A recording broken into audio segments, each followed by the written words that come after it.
Se você é grato que você é reconciliado, dá uma salva de palmas para Jesus. Glória a Deus. Nós éramos inimigos e agora somos amigos. Éramos separados, fomos reconciliados. E não só reconciliados, hoje eu quero falar. A segunda mensagem é que eu sou aceito através de Jesus. Repita comigo: eu sou aceito através de Jesus. Eu tenho 3 pontos aqui hoje, como sempre. Se você estiver anotando, tem 1, 2, 3. Se você não estiver anotando, anota aí comigo. Primeiro ponto é: eu sou justificado plenamente. Eu sou justificado plenamente. O que significa eu ser aceito através de Jesus? Significa que a única maneira que Ele pode começar a te aceitar e entrar num relacionamento com você é quando você é justificado. Justificado. Por que você precisa ser justificado? Todos nós carecemos de uma justificação, pois nós somos seres que carregam pecado. E o pecado já incute punição, portanto é necessário a justificação dessa punição. E o que a palavra já nos ensina é que uma vez que estamos em Cristo, Ele não apenas perdoa os nossos pecados, Ele nos justifica. E eu queria que você abrisse comigo aqui num texto, você já tem isso aberto em 2 Coríntios 5. Nós lemos o versículo 17. Eu queria que você prestasse atenção no versículo 21. Nós não somos justificados por nós mesmos. Essa justificação que nós estamos falando só vem por Jesus. E Paulo fala: aquele que não conheceu pecado se fez pecado por nós. Agora, para pensar que Jesus, Ele nunca pecou. Você lembra de Jesus? Ele enquanto esteve aqui na terra, Ele nunca pecou. Ele transitou aqui na terra por 33 anos sem nunca ter pecado. Ele sobe na cruz, impecável, e é na cruz que Ele recebe então os nossos pecados. Então aqui Paulo está falando: olha, aquele que nunca pecou se fez pecado por nós. Mas por que Ele se faz pecado por nós?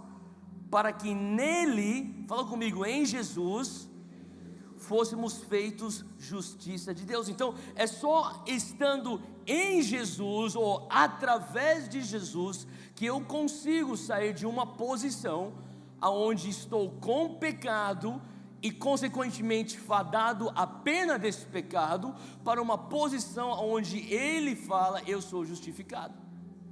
Agora, se você for analisar realmente o que significa você ser justificado é um ato legal e judicial. Presta atenção, é legal e judicial, mas ao mesmo tempo espiritual, aonde Deus profere ou pronuncia sobre nós a justificação.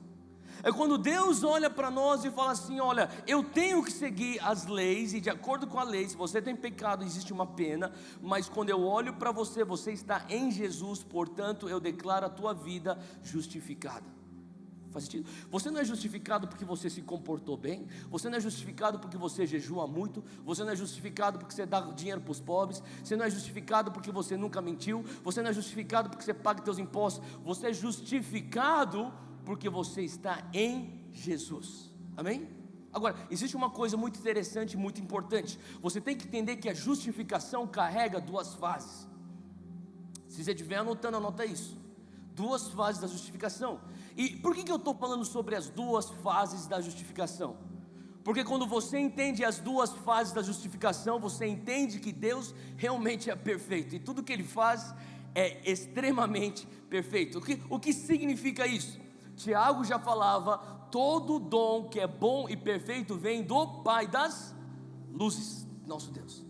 Uma outra maneira de se chamar Deus é Pai das luzes. Então tudo aquilo que você vê na tua vida, você considera: isso aqui é bom, isso aqui é perfeito, é um presente que veio de Deus. Agora, a salvação, quem concorda que é muito boa? Que a salvação é muito perfeita? E deixa eu explicar por que é perfeita. Porque Deus, Ele fala assim, sabe, a justificação ela tem que ser plena, ela não pode ser parcial. A tua salvação ela tem que ser sustentável. Então existem 2 fases para a justificação. E a primeira fase é quando Ele olha para você e Ele age da seguinte maneira: Ele vai remover a culpa. é a remoção da culpa, é a remoção do pecado, é a quitação da pena do teu delito. Em outras palavras, é o perdão. Fala comigo, perdão. Quando ele fala assim, olha, eu quero justificar, eu quero te justificar, ele está falando, eu vou começar tirando de você a culpa, a pena do pecado, eu vou te perdoar, eu removo de você esse pecado que você comete. Ele fala assim, eu não te vejo mais como um pecador. Agora ele também sabe que isso não seria suficiente, porque se ele só removesse de nós o nosso pecado, nós ainda temos aquilo que nós chamamos de uma natureza pecaminosa. Entenda bem que você não nasceu apenas com o pecado original. Quantos aqui nunca pecaram? Levanta a mão. Tá. Se você levantasse tua mão, bem-vindo ao pecado, você acabou de mentir. A verdade é que todos nós pecamos, nós chegamos nessa terra pecando, nós chegamos nessa terra carregando o que nós chamamos de pecado original. Agora, você pode pensar, Deus, só tira de mim esse pecado original. Eu estava pensando outro dia como que é interessante hoje. Quantos aqui são pais de crianças pequenas? Levanta a mão se você é pai de bebês ou de crianças pequenas, levanta a mão. Tá bom? Vamos dar uma salva de palmas para esses pais aqui. Glória a Deus, vocês são muito pacientes. Eu me incluo aí no meio. Mas sabe, eu estava conversando com a Júlia outro dia e falando, como que seria você ser pai e mãe, por exemplo, os pais da minha geração, sem a câmera da babá eletrônica? Eu dou glória a Deus por tecnologia, gente. Quem pode dizer um amém para isso? Amém? Você está lá, outro cômodo da casa, você está assistindo. Você pode até assistir no aplicativo. Você está num restaurante, comendo, você está vendo o que está acontecendo no quarto do teu filho, sabe? Agora, teve um dia que nós vimos uma cena que eu falei, Deus, realmente, eu não, sabe, eu sou suspeito a falar, mas eu acho meus filhos demais. Mas ao mesmo tempo, às vezes eu olho e falo assim, cara, quem te ensinou a pecar? Eu não te ensinei. Moleque, você é bonitinho demais, você é demais, cara, só quem ser fofo, mas, velho, você já está me irritando. Sabe, ninguém ensinou ele a pecar. Eu tenho 2 filhos, um de 2 anos e 3 meses, e o nosso caçula tem 8 meses. E sabe, uma vez o Júnior estava me contando, estava assistindo uma babá eletrônica, o mais novo, o Coa, ele estava chorando, e cara, ele é dramático. Você sempre já começa a ver quem que é o artista da família. Se bem que os dois são dramáticos. Mas, cara, esse menorzinho, ele fica... Tipo, cara, alguém está arrancando o pé dele, alguém está serrando o dedo da mão, porque não é possível. Ele... E na câmera ele fazia assim...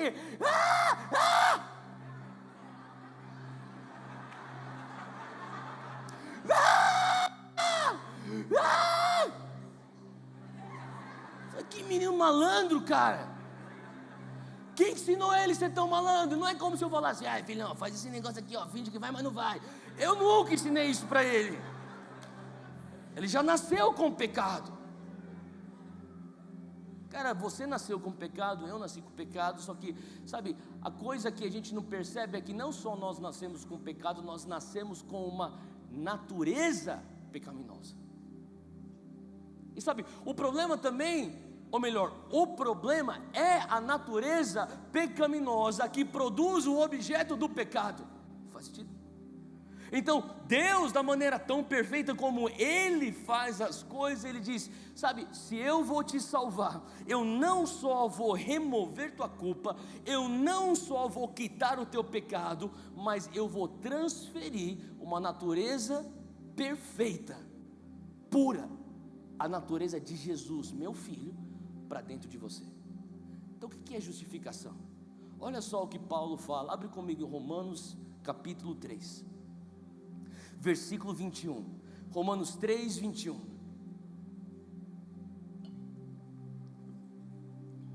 Mas agora se manifestou uma justiça que provém de Deus, independente da lei, da qual testemunham a lei e os profetas. Justiça de Deus mediante a fé em Jesus Cristo, para todos os que creem. Quantos são crentes aqui? Levanta a mão. Ele está falando, você crê em Jesus Cristo, então você recebe a justiça de Deus. Versículo 23, pois todos pecaram, fala comigo, isso inclui a mim, e estamos destituídos da glória de Deus, sendo justificados gratuitamente por sua graça, por meio da redenção que há em Cristo Jesus. Deus o ofereceu, ele se refere a Jesus, como sacrifício para propiciação, mediante a fé, pelo seu sangue, demonstrando a sua justiça. Em sua tolerância, havia deixado impunes os pecados anteriormente cometidos, mas no presente, demonstrou a sua justiça, a fim de ser justo e justificador daquele que tem fé em Deus. Então, porque Deus é justo, Ele pode justificar. Quem que Ele justifica? Aquele que crê. E quando Ele te justifica, Ele fala, eu vou perdoar o teu pecado, eu vou remover de você a culpa, mas não só isso, eu vou incutir em você a natureza de Jesus Cristo. Fala comigo, eu fui justificado, não parcialmente, mas plenamente. Fala comigo, eu não só tenho os meus pecados perdoados, eu não tenho não apenas a culpa removida. Aponta no teu coração e fala assim, mas dentro de mim existe a natureza de Cristo. Quantos são gratos por isso? Número 2, você já é perdoado.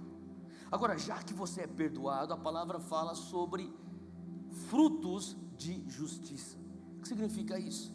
Significa que eu sou perdoado, portanto eu posso ou eu devo frutificar. Abre comigo em 1 João capítulo 1, versículo 9. 1 João 1, 9, diz assim. Eu vou esperar você chegar lá no final. 1 João capítulo 1, versículo 9, diz, se confessarmos os nossos pecados, Ele é fiel e justo para perdoar os nossos pecados e nos purificar de toda injustiça. O que ele está falando aqui? Deus, se eu me achego a Ti e eu confesso meus pecados, eu posso depender da Tua natureza, do Teu caráter. Qual caráter que Ele tem? É um caráter de fidelidade e justiça.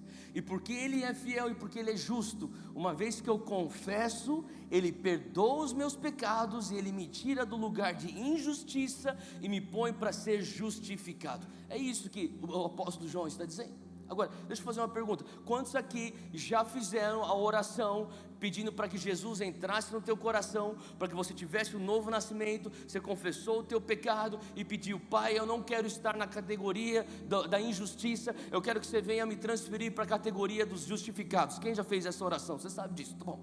Você é crente, tá? Em outras palavras, você quer dizer que você é crente. O que quer dizer a pessoa que é crente? Quem simplesmente crê. Então você crê na graça de Cristo, e uma vez que você crê na graça de Cristo, deixa eu fazer uma outra pergunta. Você se converteu, você nasceu de novo, depois do teu novo nascimento, você pecou? Quem pecou? Levanta a mão. Todo mundo. Deus, como que é isso? Eu pensei que eu tinha sido livre do pecado, mas eu pequei. Eu pensei que eu tinha uma nova natureza, mas Deus, eu pelo jeito estou agindo de acordo com a velha natureza. Deus, eu pensei que eu não iria carecer do teu perdina, você recebendo uma herança de $1 bilhão. Quantos gostariam de receber uma herança de $1 bilhão? Eu falei, eu consigo imaginar isso bem rápido. Está imaginando? Eu falei, sim, eu estou imaginando. Ele falou assim, então tá bom, você tem muito dinheiro, concorda comigo? Eu falei, sim, lógico que eu concordo. Ele falou assim, então um belo dia você acorda e você fala, hoje eu vou gastar. E você vai para o shopping, você está com a tua carteira, você vai para o shopping, e você começa a entrar nas lojas, e fala assim, cara, eu gostei dessa calça, vou comprar para o meu irmão. Você compra aquela calça. Ah, eu gostei desse relógio aqui, vou comprar para o meu primo. Vai gastando. Você tem $1 bilhão. E aí você vai comprando.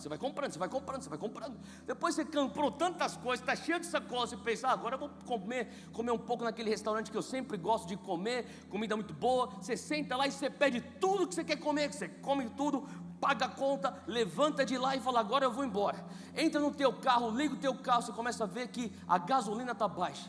Não tem problema, eu tenho dinheiro, para no posto, você abastece teu carro, paga o cara, tira a carteira, paga o cara, pagou o tanque cheio. Agora você pensa, agora eu vou só tomar um cafezinho lá na padaria perto de casa. Você para na padaria, um cafezinho.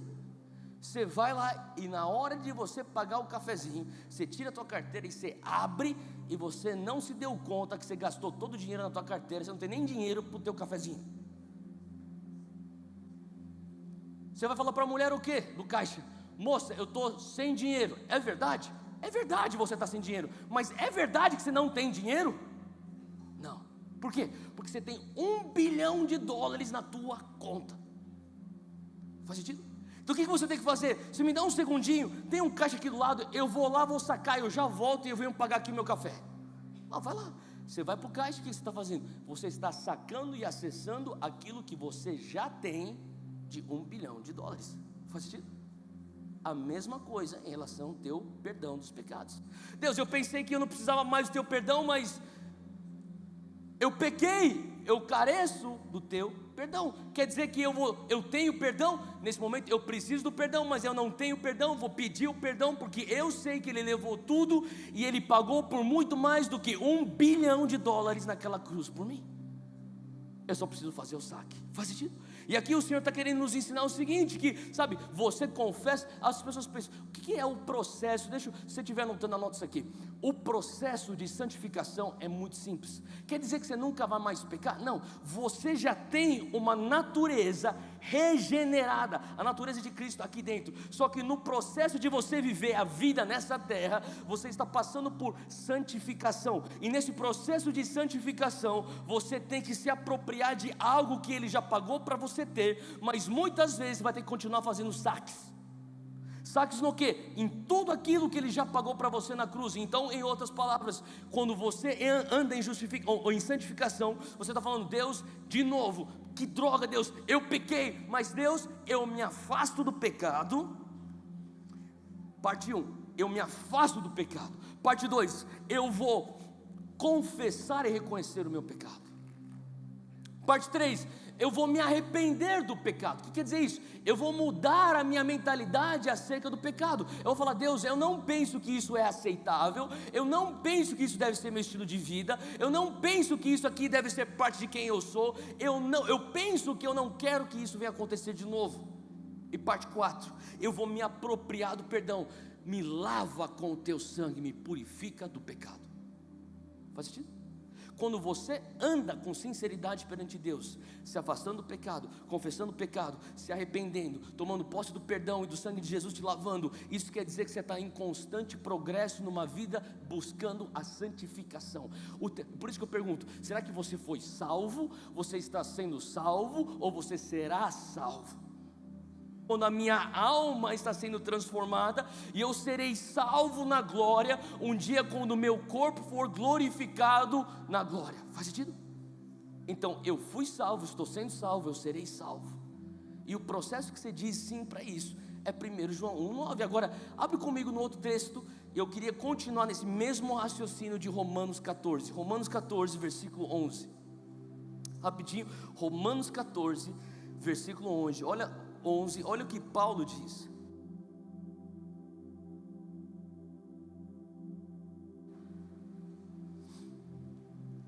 Sabe, uma outra vez eu estava conversando com o João, ele falou assim para mim: Theo, eu não sei se eu sou salvo. Eu falei: por quê? Porque eu continuo caindo no mesmo pecado. Eu falava: é mesmo? Eu falei: só que você tem que confessar, você tem que se arrepender, você tem que se apropriar do perdão e continuar avançando, cara. Mas Theo, não adianta, cara, eu caio no mesmo pecado, eu já não aguento mais, eu acho que eu não sou salvo, eu vou abandonar esse negócio, isso aqui parece que não está dando certo para mim, quem sabe não é isso para mim, isso aqui não é para mim. Eu falei: calma. Esse pecado que você está cometendo, você cometia antes de Jesus? Ele: sim, eu não era nem cristão. Eu falei: tá bom, então qual que é a diferença agora que você é cristão e você tem Jesus no teu coração, de como você cometia o pecado antes e como agora? Ele ficou me olhando. Eu falei: quando você cometia esse pecado antes de Jesus entrar na tua vida, você se sentia tão mal que nem você está se sentindo agora? Ele: não. Eu falei: por que não? Ele falou: porque era meu estilo de vida, era completamente aceitável. Eu falei: aí está a evidência que você é salvo. Como assim? Porque se você não fosse salvo, a tua natureza não teria sido transformada, e aquele pecado que agora te incomoda, na verdade não te incomodaria, porque você estaria agindo na tua natureza antiga. E já que você tem uma nova natureza, hoje esse pecado é como se alguém jogasse lama em você, e isso te incomoda. Deixa eu te perguntar, se alguém jogar lama em você, isso vai te incomodar? Sim ou não? O que você vai começar a pensar? Eu tenho que tirar essa lama. O que eu vou fazer? Eu tenho que me trocar. Talvez eu pense, eu vou para o banheiro, tento tirar um pouco da lama e depois eu troco, ou eu já saio correndo agora, vou para casa e troco a roupa. O que eu tenho que fazer? Mas existe, concorda comigo que existe uma urgência para você tirar a lama da tua roupa? Sim ou não? Eu espero que sim. Sim? Da mesma maneira, quando entra pecado e o pecado respinga em você, você fala: Deus, isso aqui não tem a ver comigo, isso aqui é lama, está em mim, só que eu tenho que dar um jeito nisso. Deus, eu preciso confessar esse negócio rápido, eu preciso retificar essa situação. Deus, eu preciso me alinhar com o teu padrão, isso aqui está fora da minha natureza, eu não sou assim, eu cometi isso, mas isso aqui não sou eu mais. Faz sentido? Agora, qual que é o problema? O problema é quando você não se atenta a 1 João 1,9, e você não confessa, e você não diz sim ao processo da santificação, e depois você tem lama, e depois, algumas horas depois, vem alguém e joga mais lama. Daí você faz, 2 lamas. Daí alguém vai lá e joga mais lamas, 3 lamas. Quem sabe eu sou porco mesmo, joga mais lama. É o que nós chamamos de consciência cauterizada. Faz sentido? Quando a primeira rajada de lama te atinge, é o momento de falar: Deus, calma aí, eu tenho que me alinhar, eu volto a me alinhar com o teu padrão. Faz sentido? Agora, olha só o que Paulo fala em Romanos 6, presta atenção, versículo 20 diz: quando vocês eram escravos, Romanos 14, né? Estou pulando, Romanos 14, estou pulando aqui uma referência, Romanos 14, versículo 11, porque está escrito: por mim mesmo jurei, diz o Senhor, diante de mim todo joelho se dobrará e toda língua confessará que sou Deus. Assim, cada um de nós prestará contas de si mesmo a Deus. Versículo 12, vamos ler mais uma vez. Assim, cada um de nós, põe isso em primeira pessoa, fala assim: assim, eu prestarei contas acerca de mim mesmo a Deus. A palavra de Deus fala que todo joelho vai se dobrar, toda língua vai confessar, cristãos ou não cristãos, budista, islâmico, seja o que for que você acredita, ateu, pode ser agnóstico, pode ser o que for. A verdade é que, ou por livre e espontânea vontade, ou como fala meu tio, por livre e espontânea pressão, você vai confessar Jesus. É verdade. Todos nós vamos dobrar os nossos joelhos e confessar: Jesus, Tu és Senhor. Agora, para você que está em Cristo, quem está em Cristo aqui? Você não precisa temer: Deus, eu vou ter que prestar conta, será que naquele dia daí o Senhor vai mudar de ideia, o Senhor vai me mandar para o inferno? Eu sei que parece um absurdo, mas eu pensava nisso, quando eu era criança, eu pensava: Deus, tomara que o Senhor não mude de ideia, porque eu estou acreditando que eu vou para o céu, Deus. Sabe, um dia você tem que evoluir o teu discurso, um dia você tem que começar a amadurecer o teu raciocínio, e a preocupação não é mais céu, inferno. A palavra de Deus fala que você já está selado para o dia da redenção lá em Efésios, você já está salvo, a tua salvação não depende das tuas obras, depende daquilo que Cristo já fez na cruz, só toma por fé. Sabe, eu não estou preocupado se eu vou para o céu ou eu vou para o inferno, eu sei que eu vou para o céu, o que me preocupa é o galardão que eu receberei no céu. Faz sentido? Como que você sabe que um crente realmente entendeu a grande comissão? Quando ele não está nem mais preocupado se ele vai entrar no céu. O que eu tenho que fazer para entrar no céu? Como que eu faço para escapar do pecado? Esse discurso é para um neófita. Agora, a pessoa que já está madura, com entendimento do seu chamado, ele está perguntando: o que eu preciso fazer para frutificar? Eu sei que eu já sou perdoado, a questão não é se eu sou perdoado, eu sou perdoado. Agora a questão é o que eu faço para frutificar. Por quê? Porque quando eu me achegar diante do meu Deus naquele grande dia, eu sei que eu terei que prestar contas. Agora, sabe, se você está cumprindo tudo aquilo que você tem que cumprir nessa terra, eu garanto que dentro de você não tem medo do grande dia. Na verdade, eu tenho orado: Deus, não me tira dessa terra, até eu cumprir tudo aquilo que eu tenho que cumprir. Eu não estou falando, que tudo venha a se explodir, que eu quero ir lá para a glória. Não, se eu for para a glória hoje, eu apresento o que para Ele? Você tem que começar a pensar, se você morre hoje, o que é que você apresenta para Deus hoje? Você vai prestar contas do quê? Olha só o que está escrito lá em Lucas, abre comigo em Lucas, capítulo 19, versículo 17. Lucas 19, 17, diz assim: e ele lhe disse: bem está, servo bom, porque no mínimo foste fiel, ou no pouco foste fiel, sobre 10 cidades terás autoridade. O que ele está falando? Olha, você vai governar, porque você foi fiel no pouco. E sabe, muitos podem interpretar isso como o pouco sendo aqui na terra. Eu creio que é verdade que o pouco aqui nessa parábola significa aqui na terra. Sobre 10 cidades governarás na glória. Eu acredito que é isso que está dizendo. Eu também acredito que isso aqui é um princípio que serve como a lei da promoção no reino, inclusive na terra dos viventes. Então, mesmo aqui na terra, como que eu vou ter promoção? Quando eu sou fiel no pouco, sobre muito ele me colocará. Mas também aqui em Lucas 19, aquilo que é o mínimo significa terreno. Sobre 10 cidades governarás na glória. Quantos aqui sabem que nós na glória vamos estar legislando e governando junto com Jesus a terra? É só você ler o final do livro. Nós estaremos governando junto com Jesus. E ele está falando assim: olha, você foi fiel na terra, eu te darei um galardão, você vai governar sobre 10 cidades na glória. Sabe, eu não sei, talvez você pense: eu estou nem aí para governar. Cara, você precisa ter uma ambição santa. Deus tem que começar a te dar uma ambição por coisas mais gloriosas do que simplesmente trocar o teu carro no final do ano, do que simplesmente se formar na faculdade, do que simplesmente ter um aumento salarial. Que bom que você tem essa ambição, mas sabe, muito melhor do que ter uma ambição terrena, que nem trocar o carro ou comprar um apartamento, é você ter uma ambição espiritual e eterna, que é: Deus, eu quero governar cidades na glória. Às vezes é tão carnal que você nem passou na tua cabeça isso. Começa a falar: Deus, o que significa eu ter uma ambição santa? Significa que Ele quer que você venha querer governar algo na glória, porque governar cidades na glória tem tudo a ver com a tua recompensa dos frutos que são evidências da tua nova natureza. Faz sentido? E aqui você está diante de Deus, Ele está falando assim: olha, eu te dei 2 talentos. Deus, eu estou te trazendo aqui 4. Você foi fiel no pouco, sobre muito te colocarei. Eu te dou aqui 2 cidades para você governar.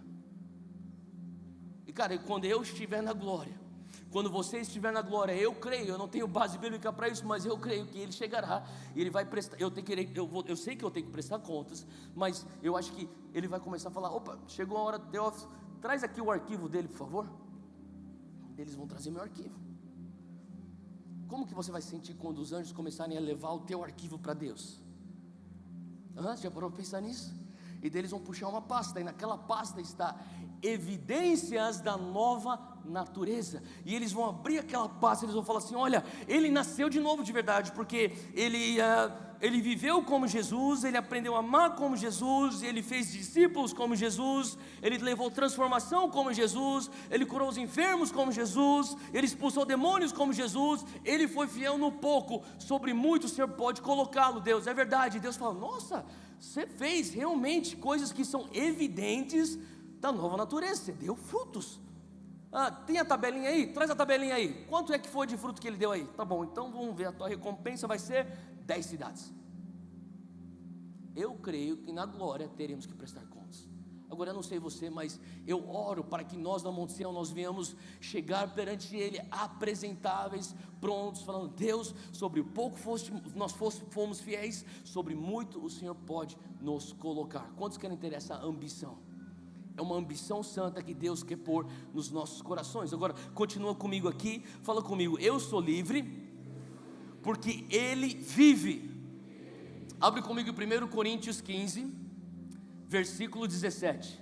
1 Coríntios 15, versículo 17. Olha só o que está escrito. E diz: e se Cristo, eu vou esperar você chegar lá. E se Cristo não ressuscitou, inútil é a fé que vocês têm e ainda estão em seus pecados.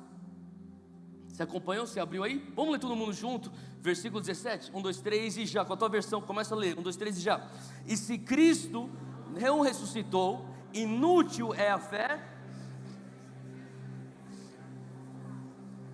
Olha só, ele está falando aqui sobre duas posições. Toda a humanidade está dividida em duas categorias. Uma categoria é em pecado, é uma posição, a tua posição de estar em pecado. Tem uma outra categoria cuja posição significa estar em Cristo. Fala comigo, em Cristo. É onde nós estamos.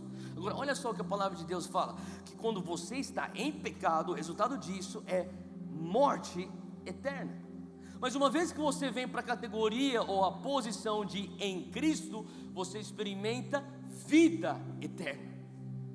Continua aí comigo em Romanos capítulo 6, versículo 20. Romanos 6, versículo 20.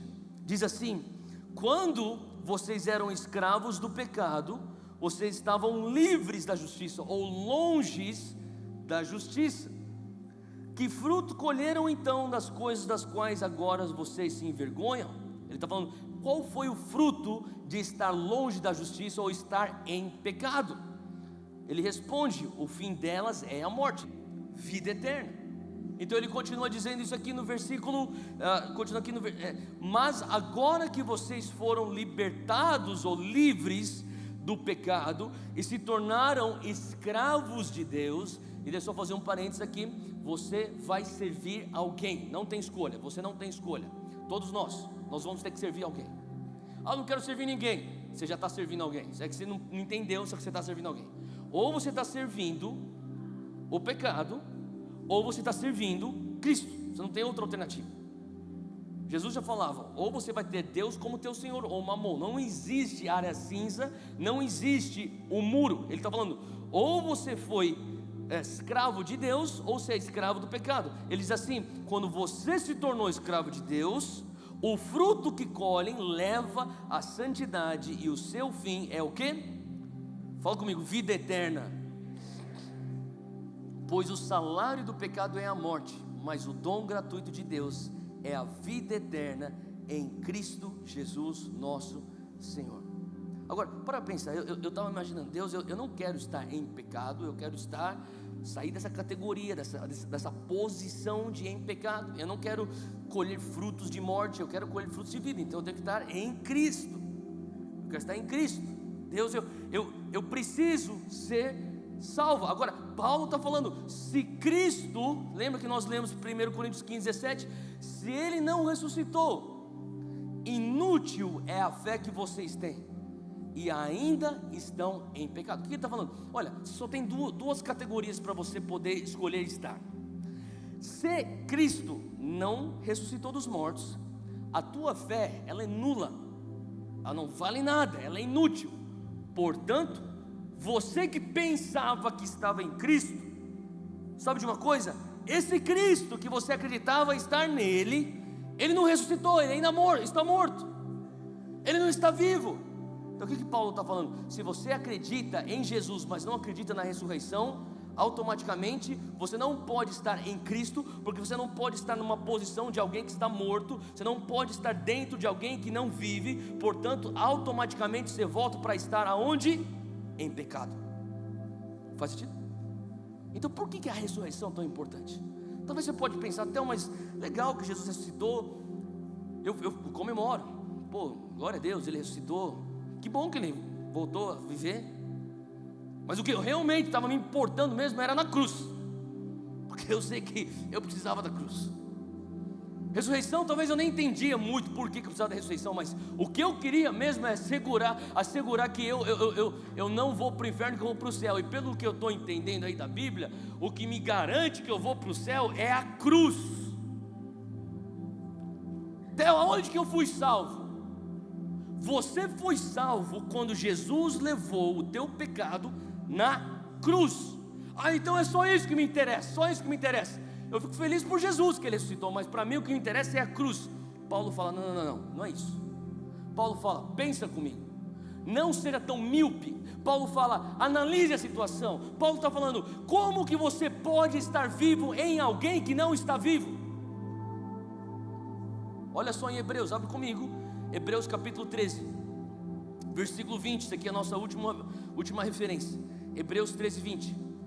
o autor de Hebreus explica como que Jesus ressuscitou e como que isso afeta a tua nova identidade em Jesus. Ele diz no versículo 20: o Deus da paz, que pelo sangue da aliança eterna trouxe de volta dentre os mortos o nosso Senhor Jesus, o grande pastor das ovelhas, os aperfeiçoou em todo bem para fazerem a vontade dele. Agora, para que analisa esse versículo. Quem que trouxe Jesus de volta dos mortos? Quem ressuscitou Jesus da morte? A palavra deixa claro em Hebreus 13:20 que é o Deus da paz. Fala comigo, Deus da paz. Então, o Deus da paz ressuscitou Jesus. Mas como que ele ressuscitou Jesus? É só você ler o versículo. Ele fala aqui: o Deus da paz, que pelo sangue, fala mediante ao sangue, mediante ao sangue da aliança eterna. Quem tem o sangue da aliança eterna? É Jesus. Então o que ele está falando é que o Deus da paz, através do sangue de Jesus, trouxe de volta dentre os mortos o próprio Jesus, que é o grande pastor das ovelhas. Agora, por que isso é tão importante você entender que, sabe, Jesus não ressuscitou simplesmente ressuscitando. Jesus ressuscitou porque Deus, aquele que primeiramente tinha entregue o próprio Jesus para ser o sacrifício na cruz, Deus sabia o que estava fazendo, Ele sabia e já tinha arquitetado o plano. Ele falou: vai lá para a cruz. Jesus foi obediente até a morte de cruz. Uma vez que o sangue foi vertido, esse sangue que é poderoso o suficiente de te lavar do teu pecado, de me lavar do meu pecado, não só é poderoso o suficiente para nos salvar, nos redimir, nos perdoar. Esse sangue é tão poderoso que Deus fala: olha, o sacrifício da cruz, ele traz a tua salvação, mas a ressurreição é a evidência que aquele sacrifício não tem deficiência. Agora, analisa, por que deficiência? Você acabou de comer o cordeiro, sim? No Antigo Testamento, a família que precisava perdão dos pecados levava um cordeiro para o sacerdote. Falava: olha, nós estamos trazendo esse cordeiro para ser o sacrifício do perdão dos pecados da nossa família. E a regra ou a lei de Moisés era clara: esse cordeiro ele tinha que ser impecável, esse cordeiro não poderia ter deficiência, ele tinha que ser perfeito. E Deus já tinha um padrão de operação desde aquela época, a época da lei. O modus operandi de Deus era: eu vou requerer um sacrifício para o perdão do pecado da humanidade. E quando chega então o momento da humanidade ser salva através do sacrifício, um sacrifício maior, sabe, Deus, talvez ele olhou para a humanidade e falou: quem que consegue ser esse sacrifício sem deficiência, impecável, para tomar sobre si todos os pecados da humanidade? Será que existe aqui um cordeirinho impecável, sem deficiência? E sabe, Deus não encontrou ninguém nessa terra sem deficiência. Nem, você pode pensar: Theo, mas ninguém, nem a pessoa que você conhece que é a mais santa consegue se salvar e muito menos te salvar. Nem Madre Teresa, uma pessoa que a gente tem como, nossa, o símbolo da piedade da nossa geração, nem ela conseguiu se salvar. Ela também carecia, assim como eu e como você, da graça de Deus, Jesus. Então Deus olha e fala assim: eu não tenho alternativa, e a única alternativa que eu tenho, e Ele olha para o lado, e Jesus fala: se o Senhor quiser, eu vou como homem, eu levo o Evangelho, as boas novas, que o reino pode vir, e eu termino abrindo o caminho para a reconciliação do céu para a terra, e a convergência do céu e da terra, como está escrito em Efésios. Faz sentido? Deixa eu falar uma coisa: se você acredita, quem aqui acredita que Deus é bom? Você acredita que Deus é bom? Se você acredita que Deus é bom, você precisa acreditar que Jesus é o único caminho para o Pai. Não, Theo, na verdade eu creio que Deus é bom, mas que todos os caminhos levam a Deus. Impossível. Deus, Theo, na verdade eu acredito que Deus é bom, mas de verdade eu acredito que Ele é bom, mas na verdade eu tenho também que ser bom para merecer meu espaço no céu. você está se contrariando se você acredita que Deus é bom e que você consegue de uma outra maneira a não ser Jesus entrar no céu e experimentar vida. Não tem como você acreditar que Deus é bom e não acreditar que Jesus é o único caminho, a verdade e a vida. Porque como que um pai que é tão bom, diante de outras alternativas, sacrifica o próprio filho? Então a cruz te põe de costas para a parede. Ou você acredita que Deus é bom, ou você acredita que só Jesus é o caminho. Mas não tem como você pensar, todos os caminhos levam para Deus. Se você acredita que todos os caminhos levam a Deus, você também acredita que Deus é um pai cruel. Porque que pai sacrificaria o seu próprio filho quando existe outra alternativa para a humanidade ser salva? Deus olha e fala, você vai? E ele vai. E qual que é a prova que ele realmente foi suficiente? A prova que o sacrifício na cruz não tinha deficiência é justamente quando acontece depois de 72 horas, 3 dias, a ressurreição.